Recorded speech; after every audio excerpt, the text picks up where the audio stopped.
Nas sombras dos arranha-céus de São Paulo, onde o progresso caminha lado a lado com a indiferença, Dona Helena era um fantasma de 73 anos.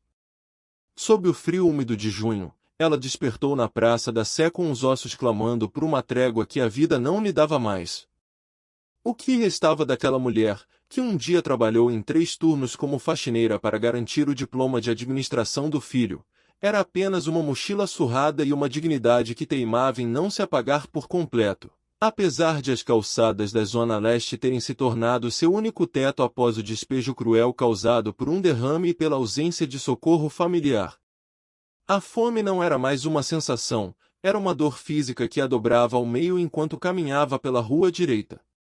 O aroma do pão francês saindo do forno agiu como um imã, atraindo seus passos trêmulos até a vitrine de uma padaria luxuosa. Através do vidro, Helena viu um banquete de sonhos e tortas que pareciam pertencer a outro mundo, um mundo onde ela já teve lugar antes de Marcelo, seu próprio sangue, dizer que a esposa rica não a aceitaria em casa e que ela deveria procurar um abrigo público, abrigos que, para o sistema, também a tornavam invisível. Ao cruzar o limiar do estabelecimento, o calor do ambiente contrastou com o gelo no olhar dos funcionários. Um jovem de cabelo impecável e uma moça de uniforme vermelho interromperam as risadas para focar no alvo de seu desprezo. Cheira mal, sussurrou o rapaz, alto o suficiente para que o veneno atingisse o coração da idosa. Helena baixou os olhos, as bochechas queimando de uma vergonha que não deveria ser sua, mas sim daqueles que a olhavam como se ela fosse um detrito urbano e não um ser humano com uma história de sacrifício. Com a voz embargada, ela implorou por um simples pão, prometendo pagar assim que conseguisse qualquer trocado. A resposta veio em forma de deboche coletivo, um espetáculo de crueldade onde os funcionários reviravam os olhos e alegavam que todo dia parecia um querendo fiado. O rapaz, perdendo a pouca paciência que lhe restava, saiu de trás do balcão e agarrou o braço frágil de Helena com uma força desnecessária, empurrando-a em direção à saída enquanto ameaçava chamar a polícia como se pedir comida fosse o maior dos crimes. Helena tropeçou na calçada, sentindo o vidro frio da vitrine contra suas costas enquanto as lágrimas finalmente venciam a barreira de seus olhos cansados. Ali, entre o luxo da padaria e o asfalto indiferente, ela se perguntou se Marcelo sabia que o preço de seu sucesso era a fome de sua mãe. No entanto, o ápice da humilhação foi interrompido por um silêncio súbito dentro da loja. Um homem de terno cinza, que observava tudo do fundo do estabelecimento, caminhou em passos firmes até a porta, fazendo os funcionários recuarem imediatamente com expressões de pânico. Era o proprietário, um homem conhecido pela seriedade, mas que naquele momento carregava um olhar de profunda decepção. Ele não gritou, sua voz era baixa e carregada de uma autoridade que fez o ar pesar. Ele ordenou que os funcionários preparassem a melhor cesta da casa, com pães, frios, bolos e café quente. Enquanto os 2 jovens obedeciam com mãos trêmulas e rostos pálidos, o dono se ajoelhou na calçada ao lado de Helena, ignorando a sujeira de suas roupas e oferecendo-lhe a mão para que ela se levantasse. Minha senhora, a senhora nunca mais passará fome enquanto esta porta estiver aberta, declarou ele, para o espanto dos pedestres que agora paravam para observar. Ele não apenas entregou a comida, mas retirou do bolso um cartão pessoal e disse que a levaria para um lugar seguro onde ela teria um quarto e dignidade. O dono da padaria, curiosamente, revelou que também fora criado por uma mãe solo que passou fome para alimentá-lo, e que ver aquela cena foi como ver sua própria história sendo profanada pela arrogância de seus empregados. A justiça não parou por ali. Diante dos clientes que agora filmavam a cena, o empresário comunicou o desligamento imediato dos 2 funcionários por justa causa, alegando que ninguém que trabalha para ele tem o direito de desumanizar outra pessoa. A loira e o rapaz do gel no cabelo, que antes riam da velha, saíram pela porta dos fundos sem coragem de encarar a multidão, sentindo na pele o gosto amargo da vergonha que tentaram impor a uma mulher que apenas buscava o pão de cada dia. Helena, agora acolhida sob o braço do seu novo benfeitor, sentiu o primeiro calor humano em meses. O destino, em sua estranha forma de equilibrar as contas, colocou no caminho dela alguém que valorizava o sacrifício materno. Enquanto ela se afastava daquela rua, a cesta pesada em seus braços simbolizava muito mais do que sustento, era prova de que a invisibilidade tem fim quando encontra olhos que ainda sabem enxergar a alma por trás das roupas desgastadas. A história de Dona Helena rapidamente se espalhou, servindo de lição para uma cidade que muitas vezes esquece de olhar para o lado. Ela foi levada a uma casa de repouso mantida pelo empresário, onde finalmente pôde tratar sua artrite e dormir sem medo do frio da Praça da Sé. Marcelo, o filho que a abandonou, tentou procurá-la meses depois quando a história viralizou, buscando limpar sua imagem pública, mas Helena, com a sabedoria que só a dor ensina, apenas lhe desejou paz e seguiu vivendo sua nova vida, rodeada de pessoas que a amavam pelo que ela era, e não pelo que ela podia oferecer. Helena afastou-se da primeira padaria com o mundo girando sob seus pés, sentindo o peso da humilhação mais forte que a própria gravidade. O corpo, castigado pela pressão alta sem tratamento e por dias de negligência, fraquejava a cada passo dado no asfalto quente de São Paulo. Ela atravessou a rua sob o som de buzinas impacientes, sentando-se em um banco de praça onde podia observar, de longe, o fluxo incessante de pessoas saindo com sacos fartos de pães e bolos, uma abundância que, para ela, era um banquete proibido. Ao notar R$ 3,50 em moedas esquecidas em um copinho ao seu lado, Helena sentiu um lampejo de esperança, mas a dor da rejeição anterior a impediu de voltar àquele balcão de tortura emocional. Lembrando-se da pequena padaria de Dona Marta, algumas quadras adiante, ela reuniu o restante de suas forças para uma última tentativa. O trajeto foi um calvário de pernas trêmulas e respiração curta, mas, ao entrar no estabelecimento mais simples, o cenário mudou drasticamente. "Bom dia, Dona Helena." "Como está?", saudou a proprietária com um sorriso genuíno que desarmou a idosa imediatamente. Ouvir seu próprio nome, pronunciado com dignidade e respeito, foi como um bálsamo para sua alma ferida, lembrando-a de que, apesar das roupas sujas, ela ainda era uma mulher com identidade e história. Com a voz embargada, Helena confessou sua fome e ofereceu suas parcas moedas, mas Dona Marta, movida por uma compaixão rara, recusou o pagamento e lhe entregou 2 pães franceses quentinhos. A generosidade daquela mulher foi o único raio de sol em uma manhã cinzenta, permitindo que Helena devorasse o primeiro pão ali mesmo, na calçada, misturando o sabor do trigo com o sal de suas lágrimas de gratidão. Ao ser questionada sobre sua família, Helena mentiu por proteção, dizendo que o filho não podia ajudá-la, escondendo a ferida aberta de saber que Marcelo tinha condições, mas preferia o conforto da sua indiferença. O restante do dia foi um deserto de solidão, caminhando sem rumo e recolhendo moedas que mal somavam R$ 9 ao cair da tarde. Ao retornar para seu refúgio habitual na praça, encontrou seu espaço ocupado e foi forçada a se acomodar sob o frio úmido de uma árvore isolada. Enquanto saboreava o segundo pão guardado para a janta, Helena mergulhou em lembranças de um passado que parecia pertencer a outra vida. Ela via o rosto de Marcelo quando criança, um menino que jurava amor eterno e que ela cuidava com compressas frias durante as febres noturnas, perguntando-se em que momento aquele coração se tornou tão árido.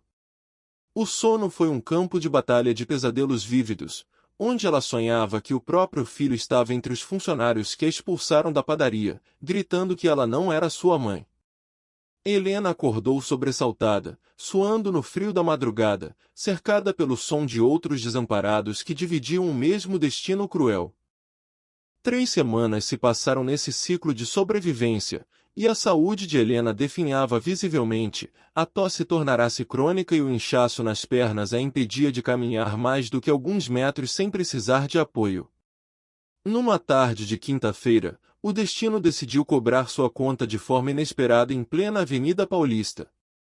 Sentada no chão, com a mão estendida e os olhos perdidos no fluxo de executivos, Helena ouviu um grito que paralisou seu coração: "Mãe!" Ao erguer o olhar, deparou-se com a figura impecável de Marcelo, vestindo um terno de corte caro e segurando uma pasta de couro. O choque no rosto do filho era uma mistura de horror e incredulidade, como se ele estivesse vendo um fantasma que ele próprio tentará enterrar vivo no passado. Meu Deus, mãe, o que você está fazendo aqui? O que aconteceu? Perguntou ele, a voz falhando diante da realidade brutal que ele tanto ignorou.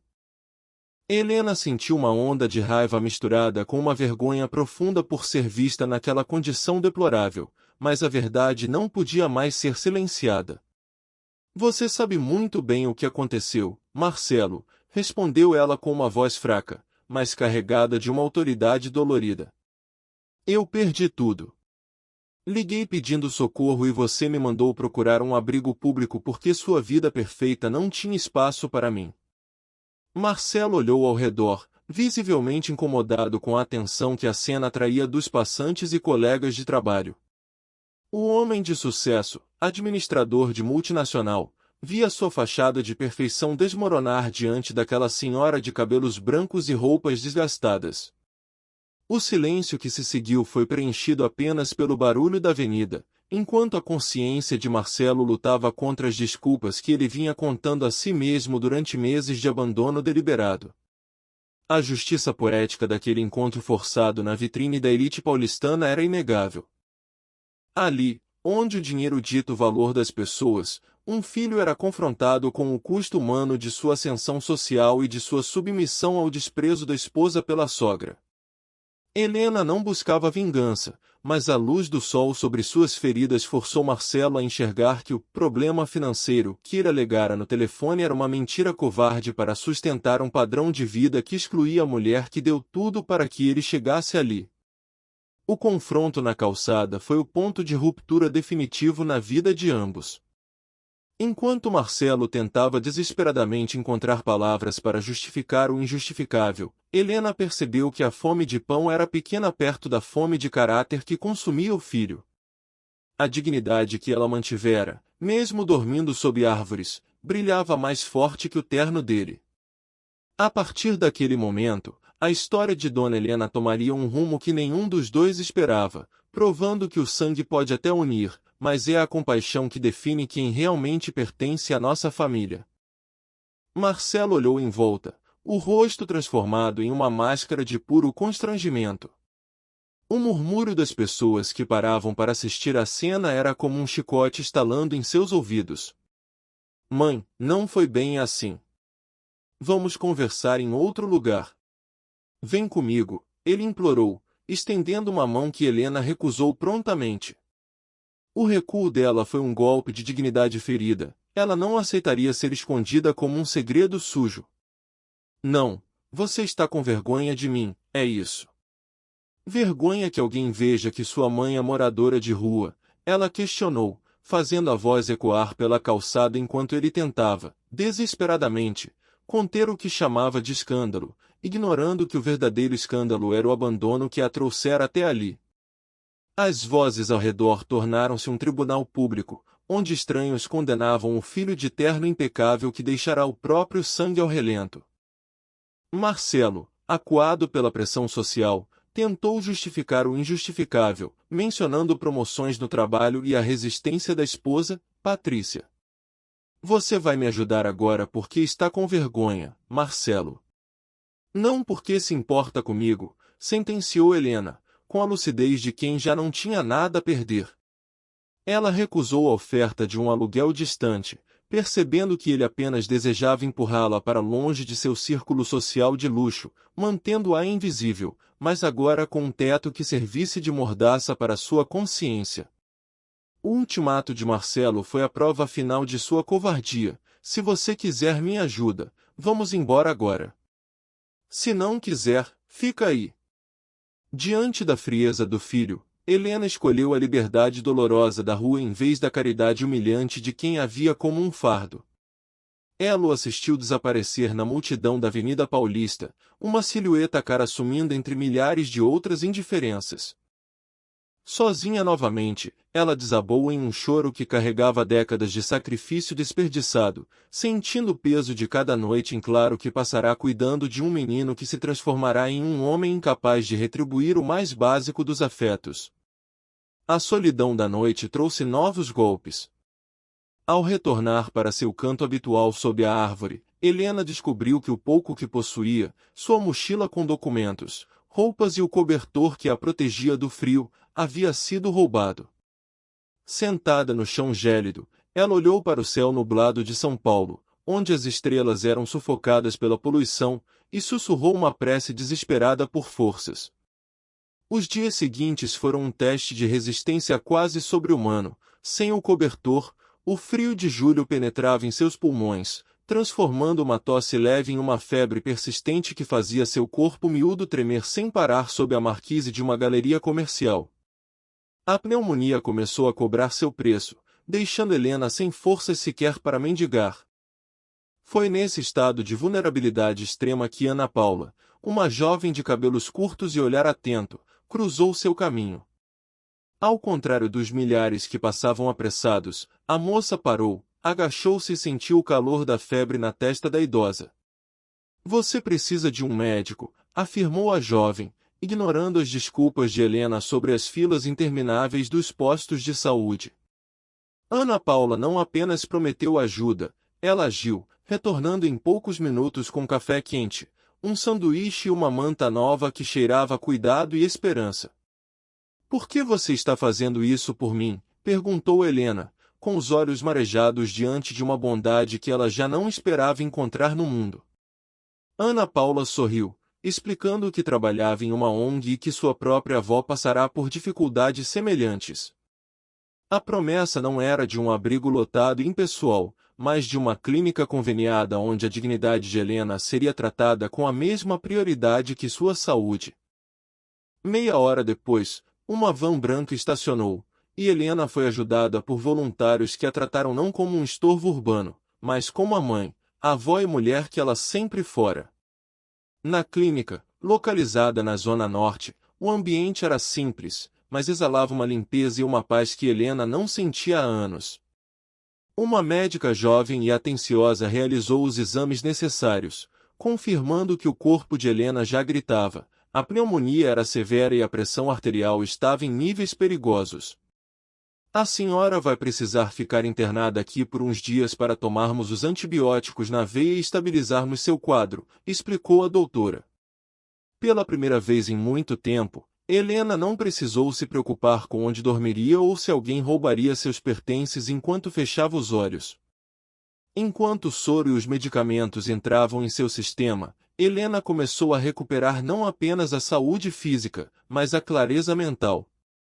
A equipe da ONG iniciou um processo de assistência social completo, buscando entender como uma mulher com um filho bem-sucedido terminara naquela situação. O contraste entre a negligência de Marcelo e o empenho daqueles estranhos era uma lição amarga de que a verdadeira família muitas vezes é formada por laços de propósito, e não apenas de sangue. Helena sentia que, finalmente, as orações que fizera sob a árvore na praça estavam sendo respondidas através de mãos desconhecidas. A recuperação foi lenta, mas constante. Nos corredores da pequena clínica, Helena voltou a caminhar sem o medo constante de ser empurrada ou humilhada. Ela começou a ajudar outros pacientes mais debilitados, compartilhando histórias e conforto, transformando sua própria dor em uma ferramenta de empatia. Ana Paula a visitava regularmente, trazendo notícias sobre a possibilidade de uma vaga em uma moradia assistida, onde ela teria sua independência preservada, mas nunca mais ficaria desamparada. A vida de moradora de rua estava ficando para trás, deixando cicatrizes, mas também uma nova perspectiva sobre o que significa ser humano. A história de Helena, no entanto, guardava uma última surpresa. A assistência social da ONG, ao investigar o caso para garantir os direitos da idosa, acabou batendo na porta da multinacional onde Marcelo trabalhava. O que começou como um resgate de saúde estava prestes a se tornar um acerto de contas jurídico e moral.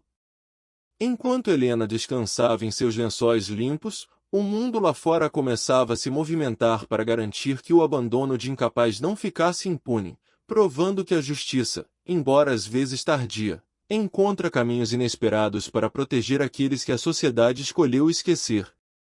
Helena flutuava em um estado de semiconsciência enquanto as palavras da médica sobre antibióticos e exames de pressão soavam como ecos distantes. A febre alta a transportava para um limbo entre o real e o delírio, mas o toque firme da injeção e o gosto amargo dos primeiros comprimidos serviram como âncoras para sua sobrevivência. Ao ser conduzida para um pequeno quarto nos fundos da clínica, o simples contato com lençóis limpos e um travesseiro macio provocou uma onda de alívio tão profunda que ela adormeceu instantaneamente, sentindo-se, pela primeira vez em meses, protegida do mundo implacável que a devorava nas calçadas. O despertar aconteceu sob o manto da noite, acompanhado pelo aroma reconfortante de uma refeição caseira trazida por uma enfermeira gentil. Arroz, feijão, frango e salada, ingredientes simples que, para Helena, representavam um milagre gastronômico após tanto tempo dependendo de restos e caridade incerta. Cada garfada era mastigada com uma reverência silenciosa, enquanto o calor da comida parecia expulsar o gelo que havia se alojado em sua alma. A hospitalidade da clínica, movida por profissionais que viam alegria no serviço ao próximo, começou a restaurar não apenas o vigor de seu corpo, mas a fé de que sua existência ainda possuía valor. Durante 5 dias de internação, Helena passou por uma metamorfose silenciosa, vendo a tosse ceder e a força retornar aos seus membros outrora trêmulos. As visitas de Ana Paula tornaram-se o ponto alto de sua recuperação, culminando no presente de uma mochila nova repleta de roupas e itens de higiene que simbolizavam um novo começo. "Você me devolveu a esperança, Ana Paula", confessou Helena entre lágrimas de gratidão, ouvindo em troca palavras de encorajamento que a lembravam de sua própria resiliência. No dia da alta, o encaminhamento para um abrigo municipal na Zona Leste surgiu como degrau necessário para que ela não precisasse encarar novamente o asfalto frio. O abrigo, embora simples e regido por normas rígidas, ofereceu a Helena a estrutura de dignidade que ela tanto almejava. Entre beliches e refeitórios coletivos, ela mergulhou nas oficinas de ressocialização, descobrindo um talento inesperado na confecção de tapetes de retalho. O pequeno valor arrecadado com suas vendas não era apenas dinheiro, era o símbolo de sua autonomia reconquistada, permitindo-lhe sentir o peso de moedas conquistadas pelo próprio esforço. Ali, ela não era apenas uma moradora de rua, mas uma artesã em processo de reconstrução, cercada por outras mulheres que compartilhavam cicatrizes semelhantes de abandono e luta. Nas noites de conversa no abrigo, Helena formou laços com Conceição, Jéssica e Marta, mulheres que se tornaram sua nova rede de apoio emocional. Foi durante esses diálogos sinceros que o fantasma de Marcelo retornou, evocado pelas perguntas de Jéssica sobre sua família. Ao relatar a dor do abandono na Avenida Paulista, Helena encontrou nos ouvidos daquelas companheiras a validação de seu sofrimento, mas também o impulso para não deixar que a ingratidão do filho fosse o ponto final de sua história. "Você é forte, Helena", repetiam elas, incentivando-a a buscar um fechamento que apenas o confronto direto poderia proporcionar. A ideia de confrontar o filho amadureceu como uma necessidade de alma, não por vingança, mas para silenciar o peso em seu peito. Numa tarde de quinta-feira, armada com a coragem que a pneumonia quase lhe roubara, Helena atravessou a cidade em direção ao bairro nobre da Zona Sul. A visão da mansão moderna de Marcelo, com seus muros altos e jardins impecáveis, contrastava violentamente com as lembranças do pequeno apartamento onde ela o criará sozinha. Diante do interfone, a voz gélida de Patrícia tentou repelir sua presença, mas Helena sentou-se na calçada, decidida a não ser mais uma sombra que foge diante do desprezo alheio. 2 horas se passaram sob o sol poente enquanto vizinhos curiosos lançavam olhares sobre a senhora sentada na calçada, sem imaginar o drama familiar que ali se desenrolava. Helena permaneceu imóvel, usando a paciência que a rua lhe ensinara para aguardar o momento inevitável. Quando o carro preto de luxo finalmente estacionou e Marcelo desceu com seu terno impecável, o choque em seu rosto foi imediato. Mãe, o que você está fazendo aqui? Perguntou ele, a voz carregada de uma mistura de irritação e pavor por ter sua vida perfeita novamente invadida pela realidade que ele tentava esconder. Helena levantou-se devagar, sustentada pela dignidade que o trabalho no abrigo lhe devolvera, e encarou o homem que ela um dia carregara no colo. Eu não vim pedir dinheiro, Marcelo, e nem vim morar com você, declarou ela, mantendo o olhar firme enquanto ele olhava nervosamente para as janelas dos vizinhos. Eu vim apenas para que você me olhasse nos olhos e soubesse que eu sobrevivi. Sobrevivi à pneumonia, sobrevivi à fome e sobrevivi ao fato de ter um filho que me deixou para morrer como se eu fosse nada. O silêncio que se seguiu foi cortante, preenchido apenas pelo som do motor do carro esfriando. Marcelo tentou gaguejar uma desculpa sobre a pressão de Patrícia e as dificuldades da rotina, mas as palavras soavam vazias diante da presença física da mãe que ele abandonara. Helena percebeu, naquele instante, que o filho era mais prisioneiro daquela vida luxuosa e sem alma do que ela jamais fora nas ruas. Eu criei você para ser um homem de bem, mas você se tornou um homem de bens, disse ela com uma calma que o desarmou completamente. Estou vivendo em um abrigo, trabalhando com minhas mãos e tenho amigas que se importam comigo. Eu vim aqui para te perdoar, não por você merecer, mas porque eu mereço ser livre de você. Ao virar as costas para a mansão e caminhar em direção ao ponto de ônibus, Helena sentiu um peso colossal abandonar seus ombros. Ela não olhou para trás quando ouviu Marcelo chamar seu nome de forma hesitante, pois sabia que o ciclo de dor havia se encerrado. Ela voltava para o abrigo, para seus tapetes e para suas amigas, mas agora com a cabeça erguida. O abandono do filho não era mais sua vergonha, era a escolha dele, a dela era a reconstrução. No ônibus de volta para a Zona Leste, Helena sorriu para o próprio reflexo no vidro, reconhecendo finalmente a mulher guerreira que nada, nem mesmo o desamor, fora capaz de destruir. Diante da mansão que simbolizava seu abandono, Helena forçou Marcelo a encará-la dentro do carro, longe dos olhares curiosos da vizinhança. Vim falar com você, disse ela com uma firmeza que o fez estremecer. O silêncio no interior do veículo era pesado, quebrado apenas pela respiração descompassada de um filho que tentava justificar o injustificável com desculpas sobre crises financeiras inexistentes. Helena, com a sabedoria de quem sentiu o frio da calçada, confrontou a farsa. Marcelo, você mora em uma casa enorme e tem o carro do ano. Que problemas são esses? O que doeu não foi a fome, foi saber que o filho que amei mais que a vida não se importava se eu estava viva ou morta, sentenciou ela, enquanto as mãos dele apertavam o volante em um gesto de pura agonia moral. As lágrimas finalmente venceram a resistência de Marcelo quando ele admitiu o peso da própria covardia. Eu tenho vergonha, mãe. Todo dia me odeio por ter te abandonado, mas não sei como consertar, confessou ele, mergulhado em um mar de remorso. Helena, embora sentisse o coração apertar, manteve-se íntegra em sua lição de vida, explicando que o perdão real exigia atitudes, não apenas palavras. Ela não buscava o dinheiro dele, mas a reconquista do lugar de mãe em sua existência. Ali, naquela praça deserta, o abraço choroso de Marcelo marcou o início de uma reconstrução lenta e dolorosa, onde o homem de sucesso precisou reaprender o valor da humanidade que o status havia lhe roubado. A rotina de Helena no abrigo começou a ganhar novas cores com as visitas semanais de Marcelo. Ele levava mantimentos e roupas, mas era a sua presença que realmente alimentava a alma da idosa.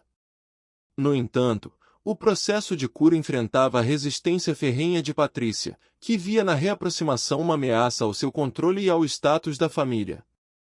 Marcelo, pela primeira vez, confrontou o egoísmo da esposa, declarando que não permitiria mais que o desprezo dela ditasse sua relação com a mãe.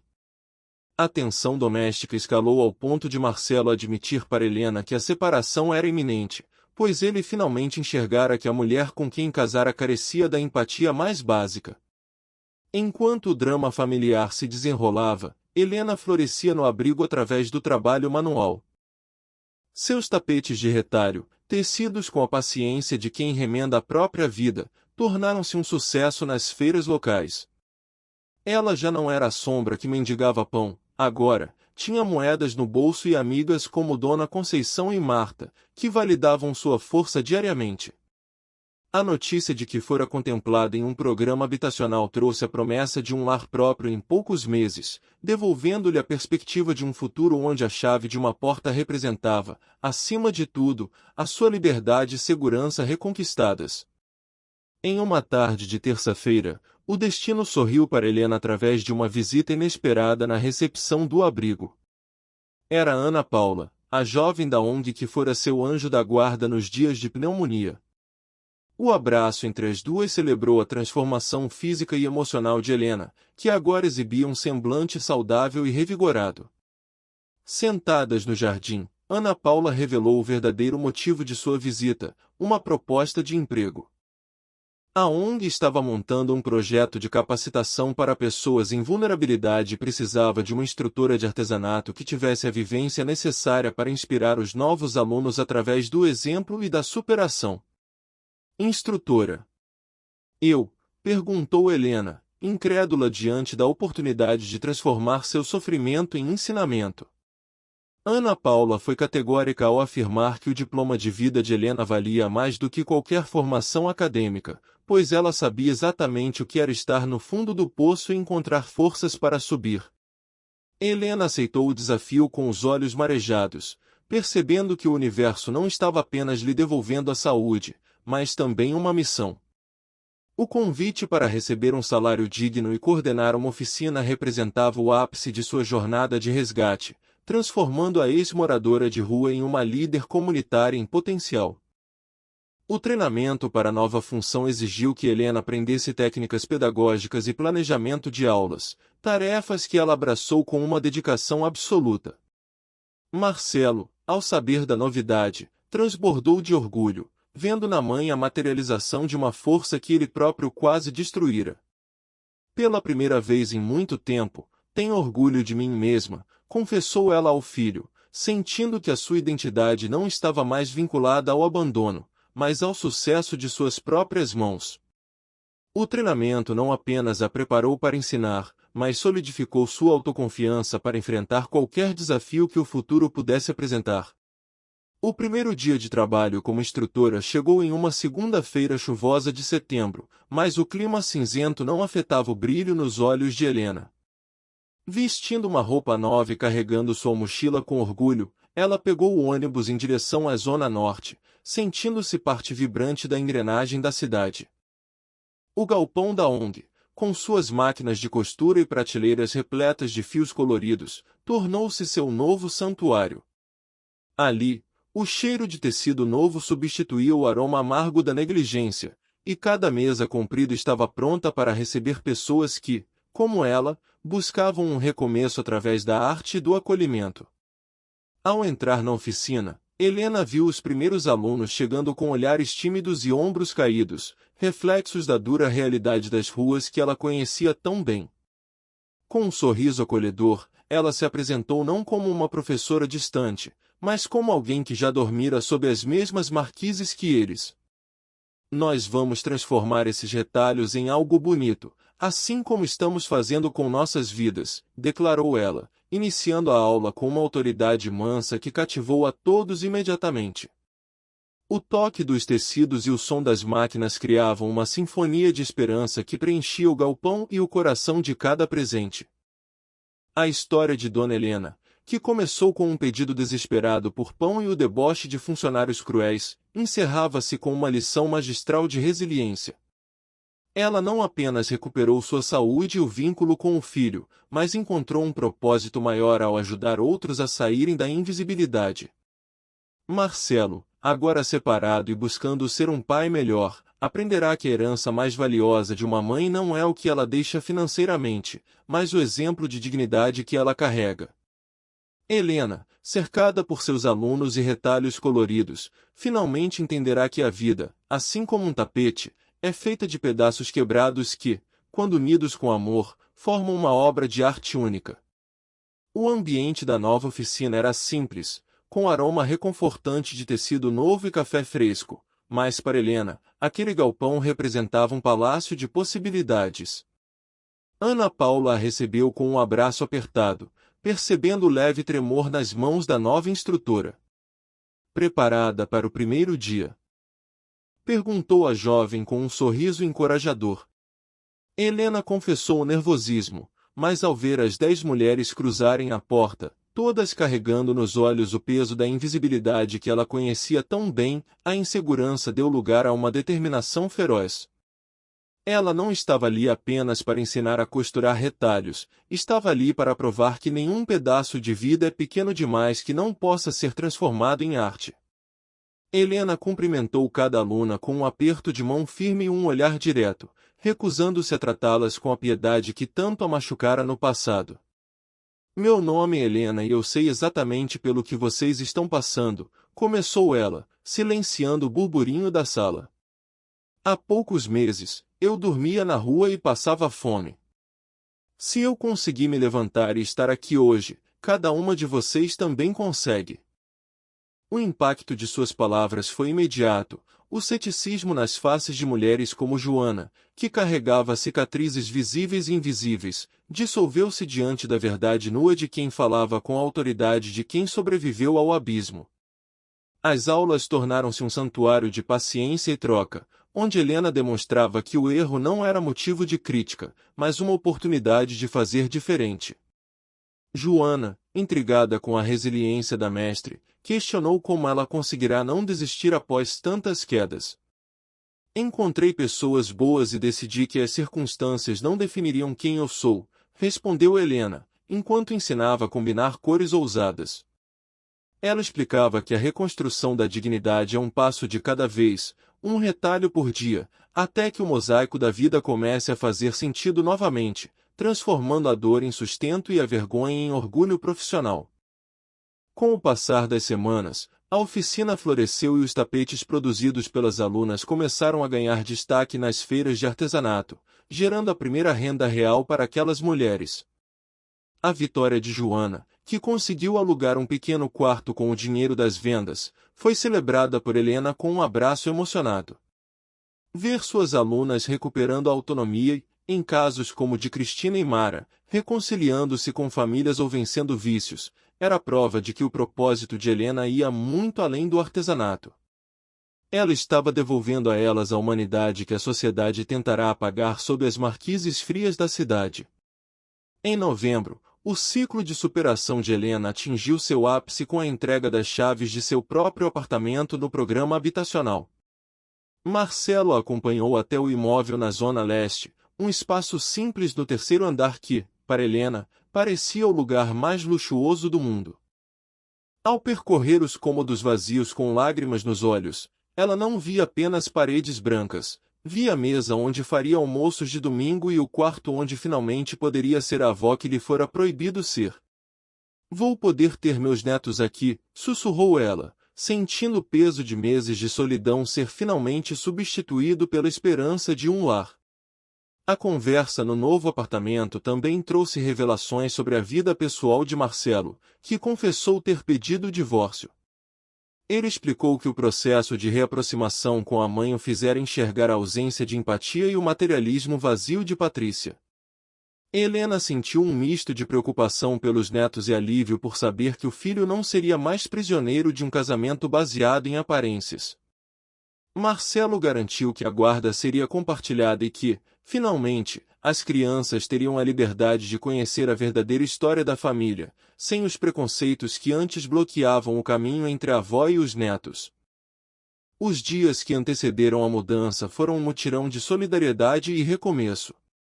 Enquanto Marcelo ajudava com móveis essenciais, Ana Paula e as alunas da oficina organizaram uma vaquinha para garantir que Helena tivesse todos os utensílios de cozinha e roupas de cama necessários. Cada prato e cada lençol doados carregavam o carinho de pessoas que foram tocadas pela trajetória de Helena. No dia da mudança, O pequeno caminhão de Marcelo foi descarregado por mãos amigas, transformando o ato de carregar caixas em uma celebração coletiva da vitória de uma mulher que a cidade quase devorou, mas que a bondade resgatou. Quando o silêncio finalmente reinou no apartamento após a partida de todos, Helena sentou-se no sofá usado e olhou ao redor, absorvendo a realidade de seu novo teto. A memória das noites úmidas na Praça da Sé e da humilhação cortante na padaria parecia agora uma vida de outra pessoa, um pesadelo do qual ela finalmente havia despertado. Ela fez uma oração de gratidão, não apenas pela casa, mas pela força interna que descobriu possuir e pelas segundas chances que a vida lhe concedeu.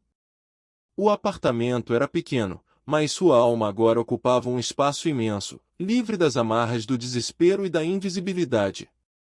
No sábado seguinte, o apartamento de Helena encheu-se de vida com a visita de Pedro e Sofia. Marcelo apresentou a vovó Helena para as crianças, que inicialmente ficaram tímidas diante da senhora de cabelos brancos e sorriso doce. Helena, no entanto, já havia preparado um bolo de chocolate cujo aroma preenchia o ambiente, e logo as histórias e brincadeiras quebraram o gelo inicial. Ela via nos olhos dos netos os traços do filho que ela tanto amara e percebeu que o tempo perdido poderia ser curado com a presença constante e o afeto genuíno que agora ela tinha liberdade para oferecer. O dia terminou com uma cena que Helena guardaria para sempre como o verdadeiro troféu de sua jornada. Sofia, a pequena de 6 anos, subiu em seu colo com a naturalidade de quem encontrou um porto seguro e disse: "Vovó, seu bolo é o melhor do mundo e eu quero vir aqui todo sábado." Helena abraçou a menina, sentindo o calor daquele pequeno corpo contra o seu, e olhou para Marcelo, que sorria com os olhos marejados ao fundo. A dignidade esquecida de uma mãe encontrara, enfim, a justiça inesperada. Ela não era mais uma sombra nas calçadas de São Paulo, mas o alicerce de uma nova e curada família. Zemini cede o pedido doce de Sofia por mais uma história ecoou no pequeno apartamento, selando o reencontro de gerações que a crueldade quase destruiu. Helena abraçou a neta com um vigor que meses atrás parecia impossível, sentindo que cada palavra narrada era um fio de seda reconstruindo o tecido de sua própria existência. Ao ver Marcelo partir com as crianças, ela se postou na varanda, observando o movimento simples da pracinha em frente. O som das risadas infantis e o burburinho dos vizinhos eram a trilha sonora da normalidade que ela tanto perseguiu, uma paz conquistada após a tempestade do abandono que agora parecia uma memória desbotada, mas jamais esquecida. 3 meses de vida estabilizada transformaram Helena de uma sombra errante em uma mulher de passos firmes e olhar sereno. A rotina entre a ONG, as aulas de artesanato e os domingos na igreja da comunidade devolveu-lhe a saúde que a rua tentará roubar, com a alimentação regrada e o calor de um lar, as dores da artrite recuaram diante da vontade de viver. No entanto, o destino reservava um teste final em uma manhã de quinta-feira, quando Helena precisou retornar ao centro para refazer documentos perdidos. Ao entrar em uma padaria próxima para almoçar, o passado manifestou-se diante de seus olhos como um espelho doloroso da sua própria trajetória. Um homem idoso, com roupas castigadas pelo tempo e mãos trêmulas, implorava por um pedaço de pão no balcão, sendo recebido com o mesmo desdém que um dia Helena suportara. "Sai daqui, velho, está fedendo", gritou o funcionário de cabelo loiro, repetindo o roteiro de desumanidade que transforma a fome alheia em estorvo comercial. O estômago de Helena revirou, não pela fome, mas pela indignação que ardeu em seu peito como uma brasa acesa. Sem hesitar, ela levantou-se e caminhou até o balcão, interrompendo a humilhação pública com uma autoridade que só quem já sentiu o frio do asfalto possui. "Quanto custa um pão?", perguntou ela, estendendo uma nota de R$ 10 antes mesmo que o rapaz pudesse processar sua presença. Helena ordenou 5 pães e um café com leite para o senhor, ignorando a hesitação do funcionário que questionava se ela o conhecia. "Não o conheço, mas ele é um ser humano com fome e eu posso ajudar", declarou com uma firmeza que silenciou os sussurros da loja.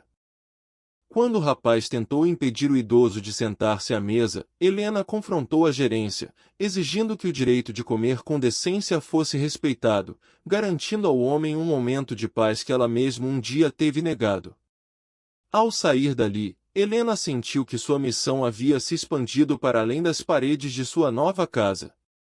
Ela ligou imediatamente para Ana Paula, com a voz vibrante de quem acabará de ter uma epifania social, a criação de um restaurante popular que unisse a geração de renda do artesanato com um combate direto à fome. A ideia do projeto Recomeço nasceu daquela centelha de revolta transformada em ação, visando criar um refúgio onde ninguém fosse expulso por cheirar a rua. Ana Paula, tocada pelo entusiasmo da amiga, aceitou o desafio de buscar patrocínios para transformar aquele sonho em uma estrutura real e acolhedora. Os meses seguintes foram um turbilhão de propostas, reuniões com empresários e busca por apoio institucional, onde Helena tornou-se o rosto e a voz do projeto.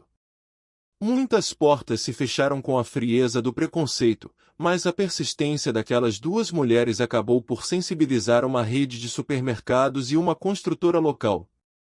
O galpão da Zona Leste, outrora abandonado, começou a ganhar cores e equipamentos, sendo preparado para ser muito mais que um refeitório, seria um centro de dignidade onde o banho, o corte de cabelo e o suporte social andariam de mãos dadas com o prato de comida quente.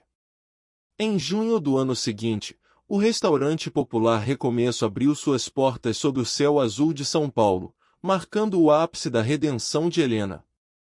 Vestindo um avental branco impecável, ela ocupou seu lugar na cozinha, não como uma funcionária, mas como a alma daquela iniciativa.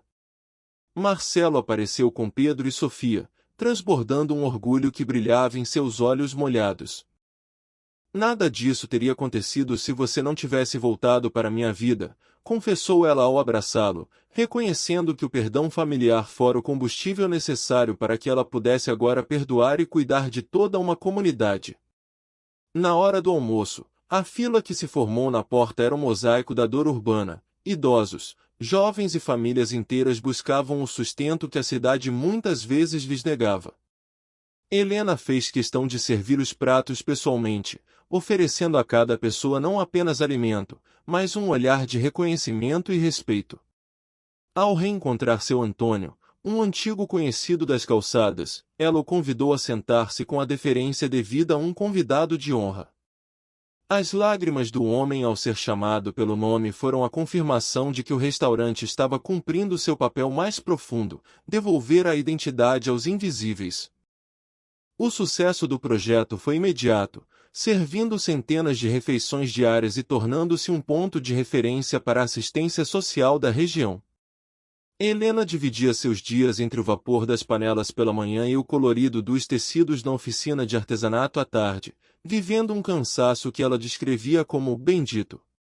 Ela percebeu que sua trajetória de sofrimento não fora em vão, mas sim um preparo rigoroso para que ela pudesse liderar com a autoridade de quem conhece a dor e a delícia de se levantar após uma queda monumental, transformando-se em um pilar de esperança para São Paulo. A história de Dona Helena, que começou com uma mão trêmula estendida em direção a uma vitrine de pães, encerrava-se com milhares de mãos sendo apertadas com gratidão. Ela provou que a dignidade de uma mãe, quando recuperada, tem o poder de curar não apenas uma família, mas uma vizinhança inteira. Ao sentar-se em sua varanda ao final de mais um dia de trabalho, Helena olhou para as luzes da cidade e sorriu, sabendo que, embora as ruas de São Paulo ainda fossem duras, agora existia um lugar chamado Recomeço, onde o pão nunca seria negado e o amor seria sempre o prato principal. Numa terça-feira de movimento intenso no restaurante Recomeço, o destino teceu um encontro improvável que silenciou o tilintar dos talheres por um instante. Na fila do almoço, uma jovem de semblante abatido e olheiras profundas aproximou-se para receber sua refeição. Era Fernanda, a mesma funcionária que, meses antes, havia rido da fome de Helena naquela padaria luxuosa. Ao erguer os olhos, o reconhecimento foi um choque elétrico que tingiu o rosto da moça de um vermelho vergonhoso, enquanto Helena, mantendo a serenidade de quem transformou a dor em cura, apenas sorriu com gentileza. Oi, precisa de alguma coisa a mais? Tem suco, tem sobremesa, ofereceu a veterana das ruas, desarmando qualquer barreira com a força da compaixão. As lágrimas inundaram o rosto de Fernanda antes mesmo que ela pudesse tocar na comida, o peso do arrependimento tornando o prato insuportável. Eu fui horrível com a senhora naquele dia na padaria. Eu peço desculpas, sussurrou a jovem, tremendo diante da mulher que ela um dia humilhara e que agora a alimentava. Helena, com a mão firme sobre o ombro da antiga algoz, encerrou o ciclo de mágoa com uma frase que ecoou como um mandamento de paz: já perdoei faz tempo. Agora sente e come, a comida está gostosa.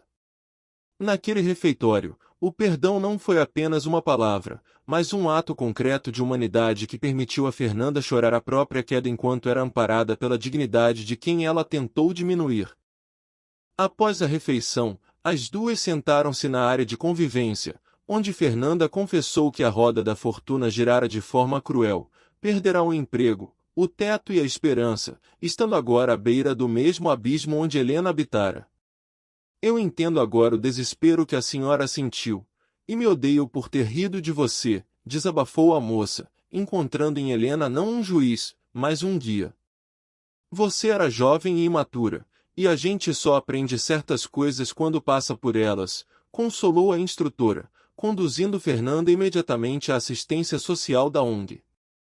Ali, o restaurante provou que sua missão ia além de saciar a fome física, era um berço de novas trajetórias onde até os antigos adversários encontravam um caminho de volta.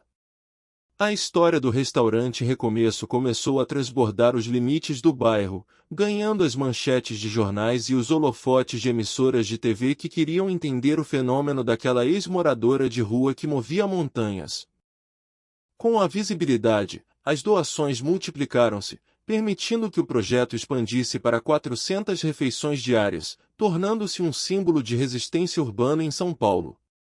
Em setembro, o reconhecimento institucional chegou na forma de um convite para uma homenagem na Câmara Municipal, um evento que prometia colocar a voz de Helena no centro do poder político da capital, cercada por aqueles que testemunharam sua ressurreição, desde o filho Marcelo até a generosa Dona Marta.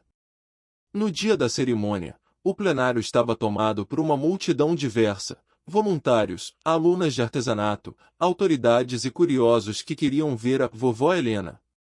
Quando subiu à tribuna sob aplausos calorosos, ela não usou o tempo para agradecer apenas pela placa de metal, mas para lançar um manifesto contundente contra a invisibilidade humana. Nas ruas de São Paulo existem milhares de pessoas invisíveis que perderam tudo, menos a dignidade, declarou ela, com a voz firme que cortava o ar solene da Câmara. Ela lembrou a todos que, embora estivesse ali recebendo aplausos, também fora alvo do desprezo e da crueldade de quem achava que ela não merecia um pedaço de pão por estar suja. Helena não poupou os governantes presentes, apontando que o trabalho do restaurante popular era apenas um curativo em uma ferida aberta pela desigualdade e pela falta de políticas públicas eficientes.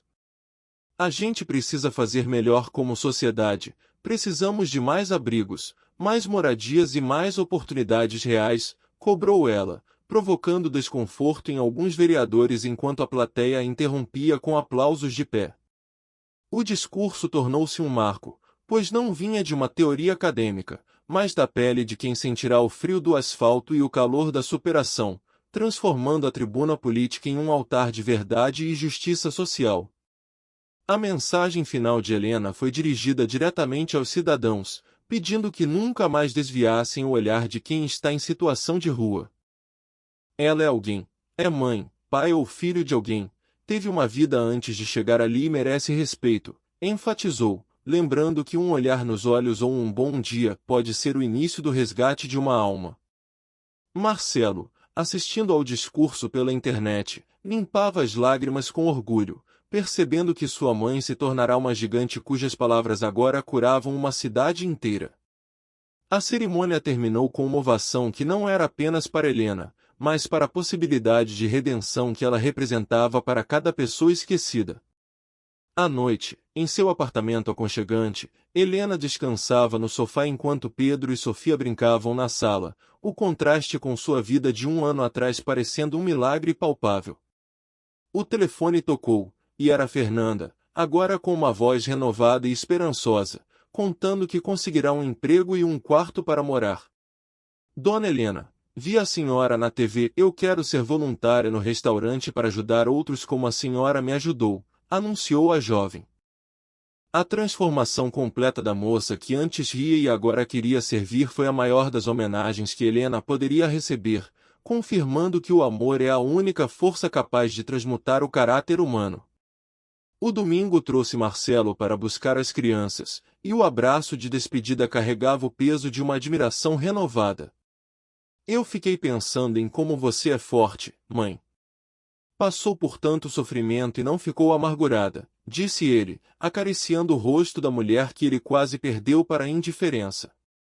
Helena, com a sabedoria de quem encontrou ouro nas cinzas, respondeu com doçura: o sofrimento pode fazer duas coisas com a gente, meu filho, pode nos destruir ou nos fortalecer. Eu escolhi o segundo caminho porque descobri que minha dor tinha um propósito: ser a luz para quem ainda está no escuro.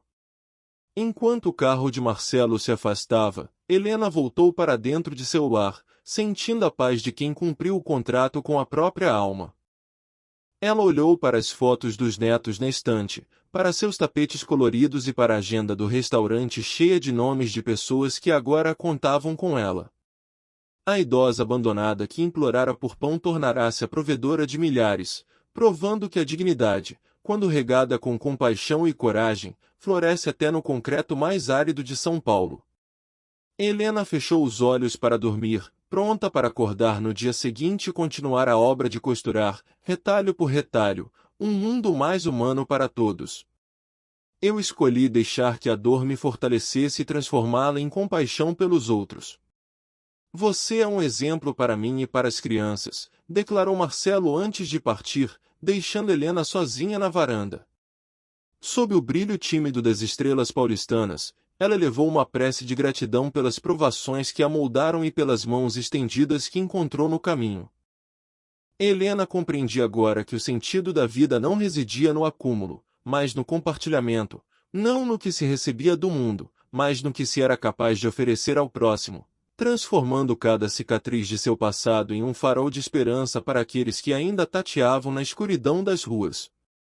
6 meses se passaram até que uma manhã ensolarada de março trouxe uma notícia que faria o coração de Helena saltar: o projeto do restaurante fora eleito a melhor iniciativa social do Estado, acompanhado de uma verba de R$100 mil para expansão. Entre abraços e pulos de alegria com Ana Paula, Helena vislumbrou um futuro ainda maior, onde não apenas a fome seria saciada, mas a dignidade seria restaurada através de um centro de capacitação profissional completo. Vamos ensinar cozinha, costura e informática, daremos profissões de verdade para que ninguém mais precise depender apenas da sorte, planejou ela, com o entusiasmo de quem sabe que o conhecimento é a única chave que abre as portas da liberdade. Enquanto as duas traçavam planos no papel, uma visita inesperada cruzou o limiar do restaurante: Roberto Silva, o proprietário da renomada rede de padarias Pão Nosso. Ele trazia consigo Júlio, o rapaz que meses antes havia empurrado Helena para fora de seu estabelecimento com desdém. Vi sua história na TV e fiquei horrorizado. Essa não é a cultura da minha empresa, confessou Roberto, visivelmente perturbado. O empresário anunciou que Júlio fora afastado do atendimento para passar por meses de treinamento em empatia e trabalho no estoque, servindo como uma lição de que a arrogância tem consequências, mas que o reconhecimento do erro é o primeiro degrau para a mudança de caráter. Roberto não veio apenas pedir desculpas, mas oferecer uma parceria sólida, doações diárias de pães e bolos para o restaurante e um convite para que Helena se tornasse consultora de sua rede, treinando seus funcionários sobre o que significa o atendimento humanizado. Diga sim, por favor, quero que minha empresa entenda que cada cliente é um ser humano que merece respeito, implorou ele. Helena, olhando para o arrependimento sincero nos olhos de Júlio, aceitou as desculpas e a proposta, percebendo que o universo estava finalmente organizando as peças do tabuleiro a seu favor, transformando seus antigos algozes em aliados na luta contra a indiferença urbana. É como se o universo estivesse conspirando a nosso favor, comentou Helena após a partida dos visitantes, sendo abraçada por uma Ana Paula emocionada. Naquela tarde, o restaurante transbordava vida e as histórias de superação circulavam entre as mesas como o aroma do feijão fresco. Seu Antônio, o idoso que ela resgatara da fome, celebrou a notícia do prêmio com lágrimas nos olhos, chamando-a de bênção. Helena sorria, servindo cada prato com a consciência de que o fundo do poço fora, na verdade, o ponto de partida para sua maior missão, provando que a vida tem uma capacidade infinita de se renovar quando o coração se recusa a endurecer diante do sofrimento.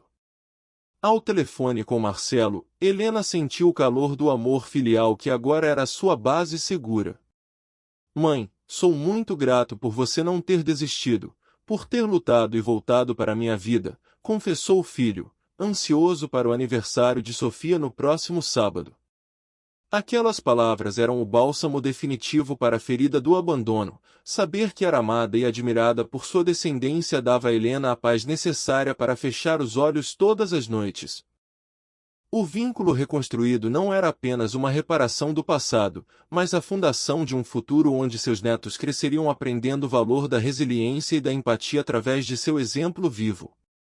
Na varanda de seu lar, Helena contemplava as luzes da cidade que antes a assustavam, mas que agora pareciam saudar sua vitória. Ela recordou de cada pessoa que compôs sua jornada, Dona Marta, Ana Paula, suas alunas e até os desconhecidos que lhe negaram pão, pois todos, de alguma forma, a conduziram até aquele momento de plenitude. A promessa silenciosa de continuar lutando pelos invisíveis pulsava em seu peito. Enquanto tivesse forças, ela seria o braço que puxa, o olhar que enxerga e a voz que clama por justiça para aqueles que a sociedade insiste em ignorar, transformando seu restaurante em um porto seguro no meio do asfalto. A vida é sobre quantas vezes você se levanta e o que faz com o seu sofrimento, refletiu Helena antes de entrar para dormir. Ela sabia que sua história era um testemunho de que a dignidade humana é uma chama que pode diminuir, mas nunca se apagar totalmente se houver compaixão para alimentá-la. Amanhã seria outro dia de trabalho intenso, de novos rostos na fila e de novos retalhos para costurar, e ela mal podia esperar para começar tudo de novo. Helena não era mais a idosa que implorava por pão, ela era a mulher que alimentava multidões e ensinava ao mundo que o respeito é o alimento mais sagrado que se pode oferecer a alguém. A trajetória de Helena nos convoca a uma reflexão profunda sobre as milhares de pessoas que cruzam nosso caminho diariamente sem que notemos sua humanidade. Quantas histórias de dor e resistência estão escondidas atrás de roupas sujas e olhares baixos nas calçadas do Brasil? Esta narrativa é um apelo para que não desviemos o olhar, pois um simples gesto de respeito pode ser o catalisador de uma transformação monumental. Nunca é tarde para recomeçar, como provou Helena aos 73 anos, mas para que esse recomeço aconteça, precisamos resgatar nossa humanidade coletiva e entender que o desenvolvimento de uma nação se mede pelo cuidado dedicado aos seus cidadãos mais vulneráveis. Ao terminar de ler ou ouvir sobre Helena, que cada um de nós possa praticar a compaixão no cotidiano, entendendo que pequenas ações salvam vidas. Se você se sentiu tocado por esta lição de superação, compartilhe esta mensagem e deixe que a luz da solidariedade guie seus passos. Lembre-se, por trás de cada pessoa em situação de rua, existe um nome, uma história e uma dignidade que merece ser preservada. Obrigado por acompanhar esta jornada até o fim e que a coragem de Helena inspire você a ser a diferença na vida de alguém hoje.